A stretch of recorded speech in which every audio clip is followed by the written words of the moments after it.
So ఇంకా చూడండి guys, ఇంకా ఆపరేటర్ అన్న యార్డ్లోకి వెళ్తుండే మన ఈఎల్ ఇండికేషన్, ఓఎల్ ఇండికేషన్. అంటే ఈఎల్ అంటే ఎర్త్ ఫాల్ట్, ఓఎల్ అంటే ఓవర్లోడ్ ఫాల్ట్ మీద ఫీడర్ అనేది ట్రిప్ అయిపోతుంది అనమాట.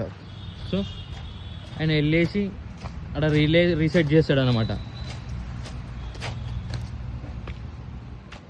ఇంకో ఏరియా వచ్చేసి గాయత్రి నగర్ ఫీడర్ అనేది ట్రిప్ అయింది. ఒకసారి పైన ఇట్లా అంతా చూసుకుంటారు, మన జంపర్ కట్ అయినా లేకపోతే మన సిటీ బ్లాస్ట్ అయిందా, పీటీ బ్లాస్ట్ అయిందా అన్నీ చూసుకుంటాడు. చూడండి ఇండికేషన్ ఈఎల్ ఓఎల్ ఇండికేషన్ పడ్డది. సో రిలే రీసెట్ చేస్తున్నాడు, master trip relay. Fault current ఎంత వచ్చినా చూసుకొని మొత్తం క్లియర్ చేసుకుంటాడు గైస్.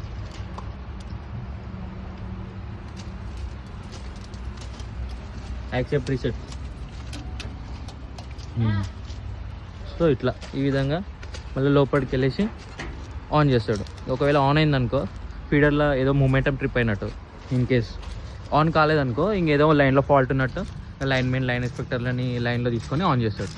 సో ఇట్లా గైస్. సో మీరు కరెంట్ పోగానే దన్మని తిప్పుకోకుండా కొంచెం ఒక 5 నిమిషాలు ఆలోచిస్తే మేము అనేది ఇక్కడ చేస్తూ ఉంటాం గైస్. మాకు కూడా తెలియదు కదా బయట ఫీడర్ మీద ఏం ఫాల్ట్ జరిగిందో. ఇప్పుడు ఆన్ చేసినాం అనుకో, ఆన్ అయిపోయింటే నో ప్రాబ్లం. ఆన్ కాలేదనుకో ఇన్ కేస్ ఇంకా ఫాల్ట్ ఉన్నట్టు.